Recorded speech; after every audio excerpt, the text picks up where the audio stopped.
اور مجھے بہت زیادہ ڈر بھی لگ رہا تھا۔ میں سب کی نظروں سے چھپتی چھپاتی جب وہاں سے بھاگی تو پاس ہی ایک جھگیوں والی بستی تھی۔ مجھے دیکھ کر ایک عورت نے مجھ سے سوال کیا، جس پر میں نے اسے بتایا کہ میرے شوہر نے مجھے گھر سے نکال دیا ہے اور تم سے اجازت مانگ رہی ہوں۔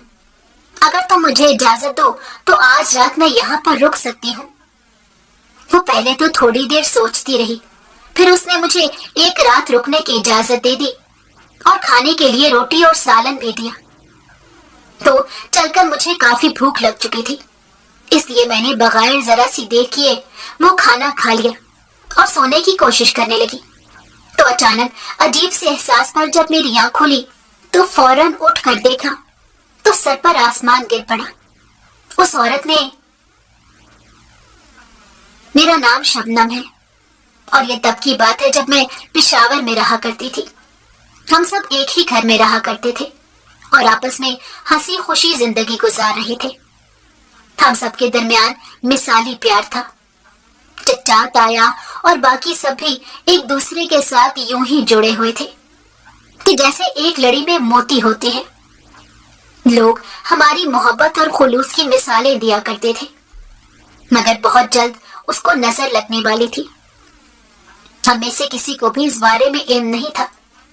میرے چاچا کا بیٹا جو کہ میرا منگیتر بھی تھا، وہ بہت اچھا انسان تھا۔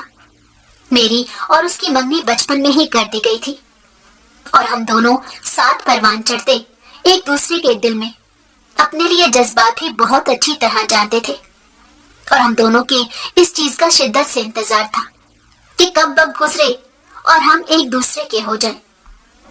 میری اماں اس رشتے کے تھوڑا سا خلاف تھی، کیونکہ ان کا دل چاہتا تھا کہ وہ مجھے اپنے بھائی کے بیٹے کی دلہن بنا دے، کیونکہ ان کا ایک ہی بھائی تھا اور اکلوتا بھائی تو ہر بہن کو جان سے زیادہ عزیز ہوتا ہے، اور ان کے گھر والے بھی کافی زیادہ اس بات کے لیے ضد کر رہے تھے، مگر چونکہ ابا زبان دے کر مکرنے والوں میں سے نہیں تھے تو اس وجہ سے انہوں نے کہہ دیا کہ میری شادی ان کے بھتیجے کے ساتھ ہی ہوگی۔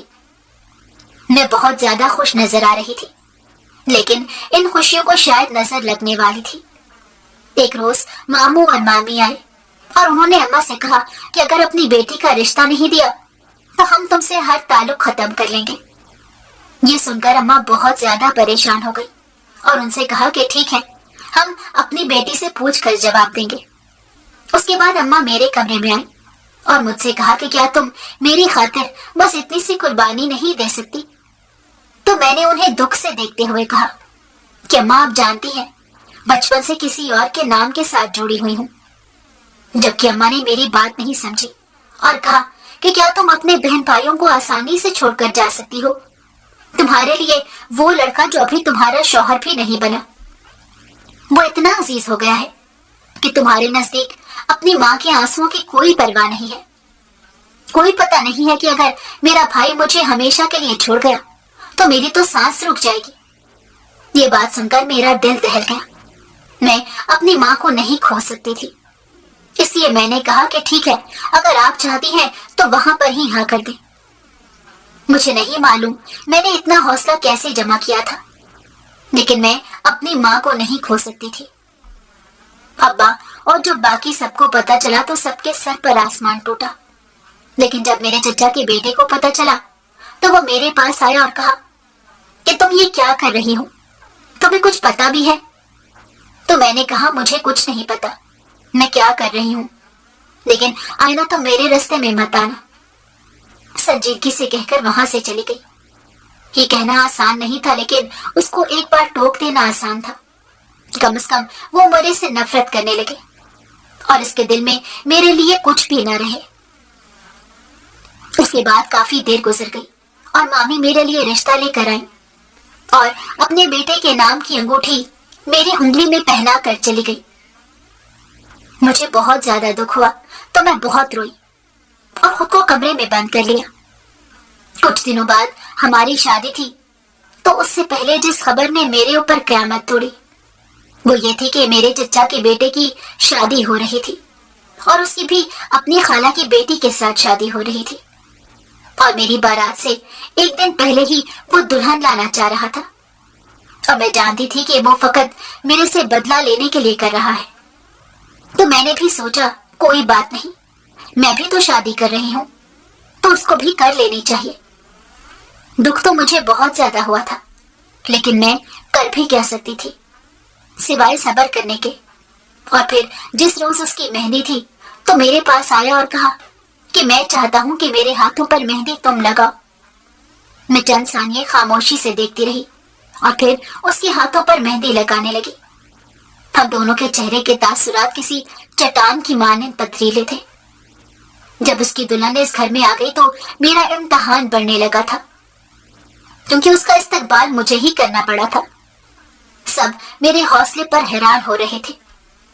میں نے اس کی دلہن کا استقبال کیا اور دونوں کو خوش رہنے کی دعائیں بھی تھی، جس پر میری چچی نے مجھے گلے لگاتے ہوئے کہا کہ میں جانتی ہوں تم نے یہ فیصلہ مجبوری میں کیا ہے، مگر میری دعا ہے کہ تم خوش رہو، اور میری یہی دعا ہے کہ تم دونوں اپنے اپنے جیون ساتھی کے ساتھ خوش رہو۔ تو مجھے ایک دم سے احساس ہوا کہ میری اماں سے اچھی تو میری چاچی تھی، کہ جن کو کم از کم میرے درد کی پرواہ تھی۔ میں اس شب پوری رات روتی رہی تھی کہ جس شخص کے ساتھ میں زندگی کی شروعات کرنا چاہتی تھی، آج اس کو زندگی کی شروعات کرتا دیکھ چکی تھی۔ جس کے سامنے اس کی سیج پر میں بیٹھنا چاہتی تھی، آج اپنے ہاتھوں سے اس سیج پر کسی اور کو بٹھا کر آئی تھی۔ کتنا آسان لگتا تھا نا یہ سب کرنا، لیکن جب کرنا پڑا تو مجھے پتا چلا کہ اصل امتحان لینا کیسے کہتے ہیں۔ میں کمرے میں اپنے علاوہ کسی اور کو نہیں جانے دیتی تھی اور اس کا ہر کام خود کرتی تھی۔ اور وقت نے میرے ساتھ کیا کیا، شاید میری کم ہمتی نے میرے ساتھ یہ کیا کہ آج اس کمرے کا حقدار کوئی اور تھا، بلکہ کمرے کا ہی نہیں، اس شخص کا بھی حقدار کوئی اور تھا، اور میں کچھ بھی نہیں کر سکتی تھی سوائے رونے کے۔ میں نے سوچا آج وہ کسی اور کا ہوا ہے تو مجھے کتنی تکلیف ہوئی ہے، لیکن جب مجھے اپنا آپ کسی اور کو سونپنا پڑے گا تو وہ امتحان پتہ نہیں کتنا اذیت ناک ہوگا۔ میں اس میں کامیاب ہو بھی سکوں گی یا بری طرح ناکام ہو جاؤں گی۔ اور کل میری اپنی شادی تھی اور اس کے متعلق میں کچھ بھی نہیں سوچ رہی تھی۔ میری تمام سوچیں اس شخص کے ساتھ ہی جڑی تھی جس سے میں محبت کرتی تھی۔ اگلے دن جب میں دلہن بنی تو خود کو آئینے میں دیکھا۔ میں بہت پیاری لگ رہی تھی، لیکن میری قسمت اتنی ہی بھیانک ہونے والی تھی۔ جب مجھے اسٹیج پر بٹھایا گیا تو میرا کزن بھی بہت خوبصورت لگ رہا تھا، اور اس کی بیوی تو جیسے اپسرا لگ رہی تھی۔ شاید اس کے ساتھ کی وجہ سے ہی وہ عام سی لڑکی اتنی خوبصورت ہو گئی تھی۔ اس کی چال میں تفاخر آ گیا تھا۔ میں گہری سانس لیتی خود کو نارمل ظاہر کر رہی تھی تاکہ کسی کو علم نہ ہو کہ میں کس قیامت سے گزر رہی ہوں۔ تبھی ہال میں شور ہونے لگا اور اس شور سے مجھے بھی بہت زیادہ گھبراہٹ ہوئی۔ تھوڑی دیر بعد میری بہن روتی ہوئی میرے پاس آئی تو میں نے اسے کہا کہ کیا ہوا، تو کہنے لگی کہ تمہارے ہونے والے شوہر کی گاڑی کا ایکسیڈنٹ ہو گیا ہے اور وہ موقع پر ہی جاں بحق ہو گیا ہے۔ میں گنگ سی اس کو دیکھتی رہ گئی۔ مجھے یقین نہیں آ رہا تھا کہ قسمت مجھے آزما رہی تھی یا بچا رہی تھی۔ میرے سمیت سبھی وہاں پر چلے گئے تھے اور میری ممانی نے تو باقاعدہ میرے گریبان پکڑ لیا اور کہا کہ دیکھو یہ ہے وہ لڑکی جس کو میں اپنے بیٹے کے دلہن سبز قدم ہے، اس کی وجہ سے میرے بیٹے کا انتقال ہو گیا، یہ منحوس میرے بیٹے کو کھا گئی ہے۔ انہوں نے مجھے بہت مارا پیٹا، جبکہ اماں کی آنکھوں میں میرے لیے بہت نفرت تھی، اور مجھے یہ دیکھ کر بہت دکھ ہو رہا تھا کہ میری ماں ایسا کیسے کر سکتی ہے۔ میں صدمے سے ان کو دیکھ رہی تھی کہ جب وہ مجھے حوصلہ دینے کی بجائے ممانی کو دے رہی تھی۔ میں نے دکھ سے ان کو دیکھا کہ ان کی ضد اور خوشی کی وجہ سے میں نے اس رشتے کے لیے ہاں کی تھی، اور اب میری ماں ہی جیسے میرے لیے اجنبی بن گئی تھی، کیونکہ ان کو لگ رہا تھا کہ جیسے ان کے اکلوتے بھتیجے کی موت کی ذمہ دار واقعی میں تھی۔ ممانی مجھے مسلسل گالیاں دے رہی تھی۔ اماں نے مجھے اشارہ کیا کہ میں اپنے گھر چلی جاؤں، تو ان کی ہدایت پر عمل پیرا ہوتے ہوئے میں گھر آ گئی۔ گھر آ کر میں سیڑھیوں پر بیٹھ کر بہت زیادہ رو رہی تھی۔ تبھی میرے چچا کا وہ بیٹا آ گیا جس سے میں بچپن سے محبت کرتی تھی، اور وہ میرا منگیتر بھی تھا۔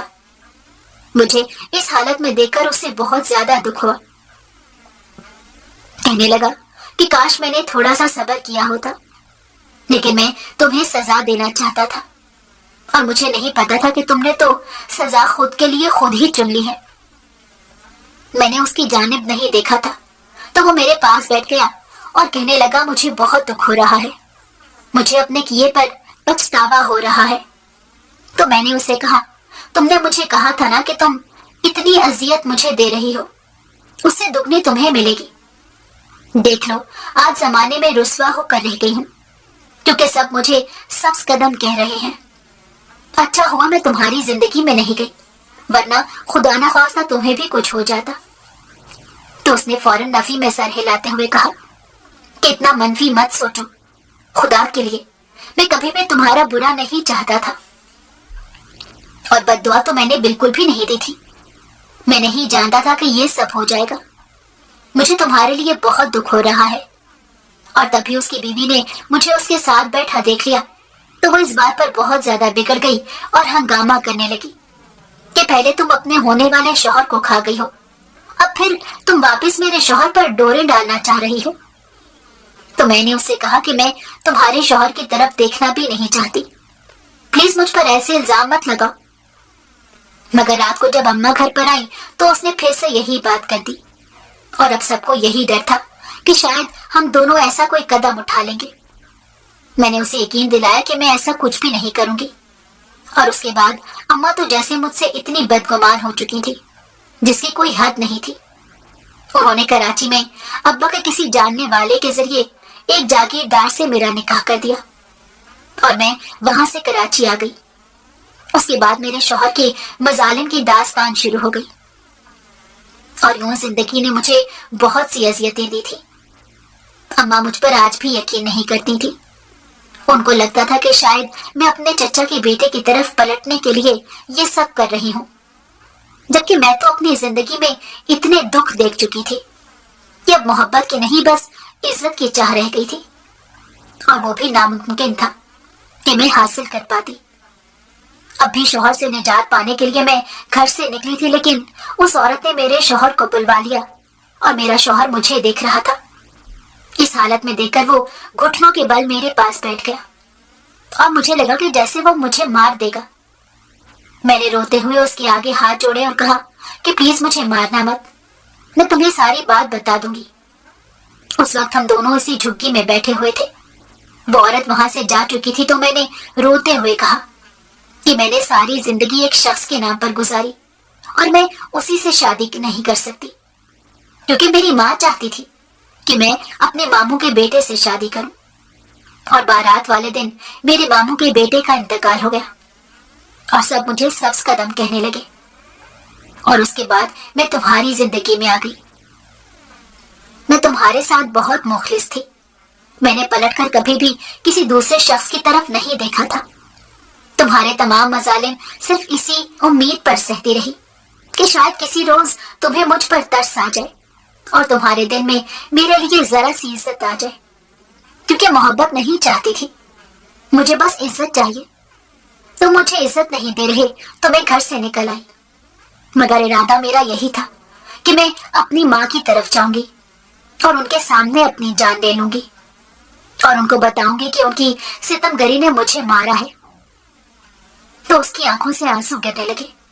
اس نے میرے آگے ہاتھ جوڑتے ہوئے کہا کہ مجھے معاف کر دو شبنم، میں نہیں جانتا کہ میں نے ایسا کیوں کیا، لیکن جب سے تم گھر سے نکلی ہو میرا دم گھٹ رہا ہے۔